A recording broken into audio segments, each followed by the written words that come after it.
ආයුබෝවන් සුබ දවසක් සියලු දෙනාටම. ඉතින් බොහොම කාලෙකින් පස්සේ අද මේ ඉඩක් ලැබුණ හැටියේ පොඩි වීඩියෝ එකක් කරන්න ඕනි කියලා හිතුවා.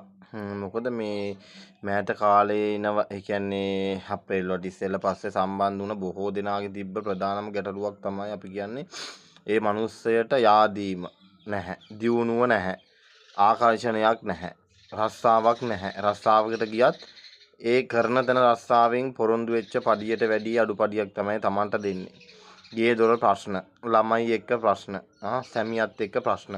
ඉතින් මෙන්න මේ කාරණා කියලා බොහොමයක් දෙනා කතා කරලා Tamanගේ දුක කිව්වා. ඉතින් ඒ අතරින්ම තවත් කාරණයක් තමයි වෙද මහත්තයානේ අතේ තියෙන සල්ලි ටික ඉවරනකන් දේවාල වල ගිහිල්ලා වින කැපුවා. විනයක් කියලා කපනවා කියලා. ඉතින් ඇත්තටම අහද්දී මොකද්ද විනය කියලා මේ මිනිස්සු දන්නේත් නැහැ. විනය මොකද්ද කියන එකට උත්තරයක් දෙන්න. ඉතින් ප්‍රධානම කාරණයක් තමයි මේ ලෝකේ කවුරුත් පොසත් වෙලා උපදින්නෙත් නැහැ. කවුරුත් දුප්පත් වෙලා උපදින්නෙත් නැහැ. සමහරක් අය පොසත් විදියට ඉපදිලා පොසත් විදියට මිය යනවා. තවත් සමහරක් අය පොසත් විදියට ඉපදිලා දුප්පත් විදියට මිය යනවා. තවත් කොට්ටාසයක් දුප්පත් විදියට ඉපදිලා දුප්පත් විදියට මිය යනවා. තවත් එක් කොට්ටාසයක් දුප්පත් විදියට ඉපදිලා පොහොසත් විදියට මිය යනවා. ඉතින් මෙන්න මේ කාරණා තීරණය වෙන්නේ තමන් පෙර ආත්ම භවවල කරා වූ කුසල අකුසල කර්ම සහ තමන්ට මේ ආත්මීය තුල බල පවතිනා වූ ග්‍රහ තාරකා අනුව එන්නා වූ ඒ කල දසාවල් අනුව තමන්ගේ හොඳ නරක දියුණුව කියන කාරණා තීරණය වෙනවා. හැබැයි මෙන්න මේ කාරණා වලට පරිබාහිරව මෙන්න මේ වින බන්ධන කොඩි වින කියනා වූ කාරණා වලින් මිනිස්සෙක්ගේ ජීවිතයට ඍජුවම බලපෑමක් එල්ල කරන්න පුළුවන්. ඒක ආර්ථික වේවා, සමාජීය වේවා, ඒක අනිවාර්යෙන් එහෙම බාධාවක් එල්ල කරන්න පුළුවන් හැකියාවක් මේ ශාස්ත්‍රය තුල පවතිනවා. ඉතින් ඇත්තටම මම දැන් අර පහුගිය වෙලාවේ මුලින් කිව්ව ඔය කාරණාවල මේක මේ එක දෙයක් නෙවෙයි, මේක මේ සෑම විනයකරම පොදු කාරණාවක්. හරිද? ඒ කියන්නේ මිනිස්සෙක් තවත් මිනිස්සෙට විනයක් කරන්නේ ඒ මිනිස්සෙට දියුණු වෙන්න, ඒ මිනිස්සෙට හොඳ වෙන්න, ඒ මිනිස්සේ ලස්සන වෙන්න, ගේ දොර වතු පිටි හරක බහන වැඩි වෙන්න කියන කාරණාව තුල ඉඳලා නෙවෙයිනේ. මිනිස්සේ තවත් මිනිස්සෙට විනයක් කරන්නේ ඒ මිනිස්සේ නැති බංක ස්ථාන වල යන්න කියන චේතනාව උඩ. එතකොට මොනම විනයක් කරත් ඒ විනය වැදුනා වූ ඒ ප්‍රාණයට, එහෙම නැත්නම් ඒ ආතුරයට මේ ඕනි කාරණාවකට මුහුණ දෙන්න සිදු වෙනවා. ඒ කියන්නේ අපි හිතමුකෝ ලෙඩ රෝග, ඊළඟට රැකියා අහිමි වීම, ඊළඟට ධනය ආවට ධනය තමන් ළඟ රැඳෙන්නේ නැහැ. ඊළඟට සමාජයෙන් හිතමිතුරන්ගෙන් රැකියා ස්ථාන වලින් තමන් කොන් වෙනවා. සමහර තැන්වල රස්සාවලට ගියාට පස්සේ හේතුවක් වැරද්දක් නැතුව තමන් බැනුම් අහනවා. ඉතින් මෙන්න මේ වගේ කාරණා එක විනයකට පොදු කාරණයක් කියලා දෙයක් නැහැ. මේ වගේ ගැටලු ඇති කරන්න පුළුවන් වින බොහෝමයක් තියෙනවා. හැබැයි මෙන්න මේ වගේ ගැටලු ඇති කරන විනවලදී ඒ විනය කරන කෙනා ටාගට් කරන්නේ මිනිස්සෙගේ ජීවිතේ නැති කරනවත් අතපය කඩන්නවත් නෙවෙයි, පරිහානිය. ඒ කියන්නේ දන්න පරිහානිය, ශරීර සෞඛ්‍ය පරිහානියටපත් වෙනවා, සමාජයේ තමන්ට තියෙන තත්ත්වය පරිහානියටපත් වෙනවා. ඒ කියන්නේ තමන් ගොඩනගාගත්ත කීර්තිය, යසස, ප්‍රශංසාව, ධනය කියන කාරණා තමන්ගේ දෙයැස් පිටම විනාශ වෙලා යන්න තමයි මෙන්න මේ වින කරන්නේ. හැබැයි මේ වගේ අතපය කඩන්න, මැරෙන්න, සත්තු දෂ්ටනය කරන්න, උඩකින් වැටෙන්න වගේ කාරණා සිද්ධ වෙන්නේ නැහැ.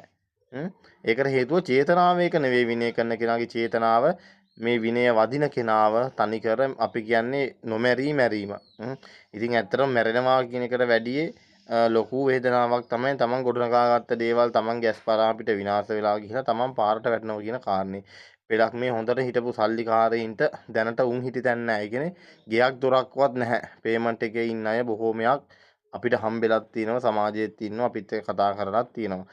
ඉතින් ඒක නිසා ඔබ හොඳ ආකාරවම දැනගන්න ඕනි දෙයක් තමයි සල්ලි මිල මුදල් බලය නම්බුව කියන කාරණා බොහොම తాවකාලිකයි. මේක අද තියෙනව හෙට නැති වෙන්න පුළුවන්. එහෙනම් තමන්ට දැනෙනවා නම් තමන් මේ ජීවත් වෙලා ඉන්න ජීවන රටාවට පරිබාහිරව, ඒ කියන්නේ තමන්ට දැනෙනවා නම් තමන් වටා ගොඩනගාගත්ත දේවල් කෙමෙන් කෙමෙන් තමන්ට නැති වෙනවා කියලා අන්නේ දැනෙනකොටම කොහේ හරි වැදගත් තැනකට ගිහිල්ලා දක්ෂ ප්‍රවීණ කෙනෙක් ලව්වා විනදෝෂ පරීක්ෂාවක් කරගන්න.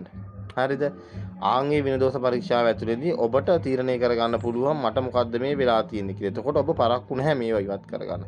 හැබැයි කාරණය ඔබ මෙන්න මේ කාරණා දැනිලත් නොදැනිසේ ඉඳියොත් අන්න ඔබට විනාශයටපත් වෙලා ගිහිල්ලා අපි කියන්නේ කෑම ටිකක් ගන්න සල්ලි නැති වුණ තැනේදී ඔබට කවදාවත් මේ වින බන්ධන දෝෂ කපා ගන්න සිදු වෙන්නේ නැහැ. ඉතින් ඒක නිසා කොයි වෙලෙත් තමන් ගැන අවබෝධයෙන් ඉන්න ඕනි. තමන් ජීවත් වෙන්නේ කොහොමද? තමන් උපයන්නේ කොහොමද? තමන් වියදම් කරන්නේ කොහොමද කියලා මේ කාලයක් තිස්සේ තමන් ගැනම අධ්‍යයනයක් කරගෙන ඉන්නවා නම් එතකොට තමන්ට පුළුවන් තමන් ගැන විග්‍රහයක් කරගෙන දැන් මේ මගේ එන පැත්ත නෙවෙයි. ඒ කියන්නේ මේ මගේ දියුණුව නෙවෙයි දැන් මේ ගත වෙන්නේ. මගේ මේ දැන් යන පැත්ත. එහෙම නැත්නම් මගේ මේ ගොඩනගාගත්ත දේවල් විනාශ වෙලා යනවා කියන කාරණේ තමන්ට දැනෙන්න ඕනේ. අන්නේ දැනුණාට පස්සේ තමන්ට ඒවට අවශ්‍ය ප්‍රතිකර්ම කරගන්න පුළුවන් නම් කිසි ගැටලුවක් නැහැ. තමන්ට මේ ඉන්න තත්ත්වෙන් නැවත ගොඩ යන්න පුළුවන්. ඉතින් ඕක තමයි මේ වින බන්ධන වල තියෙන බරපතලකම. වින බන්ධනය කියන කාරණේදී මිනිස්සයා කියන කෙනා අපි කියන්නේ මානසිකව වැටුනොත් කවදාවත් මේ වින කපා ගන්න බැරි වෙනවා. මොකද ඇත්තටම මේ වින කපන්න කියලා කෝල් කරගන්න බොහෝ අය විශේෂයෙන් කාන්තාව පිරිස හරිද බොහෝ මානසික වැටලෙක නිසා එයාලා කියන්නේ මොනවද කියන එකත් එයාලට අවබෝධයක් නැහැ. සහ අපි කියන්නේ මොනවද කියන එකක් එයාලට අවබෝධයක් නැහැ. අපි කියන්නේ අර පිස්සු ඕල්මාද ගතියෙන් වාගේ අපි කියන්නේ අර කිසිම වැදගත්මකට නැති දේවල් සහ එකම දෙය කිහිප වාරයක්ම කියනවා අහනවා. ඉතින් අර ඒ වගේ වෙලාවලදී අර අපි කියන්නේ අපිත් අපහසුතාවයටපත් වෙනවා. ඉතින් ඒ වගේ අයගේ වැඩ කරලා දීමෙන් අපි වැළකී ඉන්නවා. මොකද කරලා දුන්නත් වැඩක් නැහැ. අපිට වැඩේ හරියට කරත් අර ඒ විඳින තියෙන මානසික ඒකාග්‍රතාවය නැවට අපිට ඒ කෙනාට ඇති කරලා දෙන්න බෑ. ඉතින් අන්න ඒක නිසා ඒ වගේ වැඩ අතරන වෙලාවලුත් තියෙනවා. ඉතින් ඒක නිසා ඔයාලද මේ වීඩියෝ එක අහනව නම් තව කෙනෙක්ට මේක බලන්න මේක දැනුවත් කරන්න.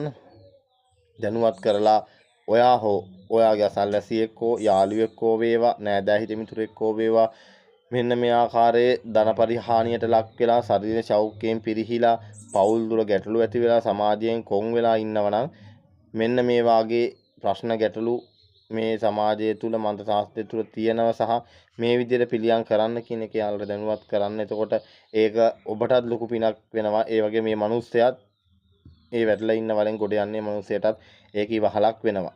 ඉතින් ඒක නිසා අද වීඩියෝ එකෙන් මට පැහැදිලි කරලා දෙන්න තියෙන ඔන්න ඔය කාරණේ තමයි.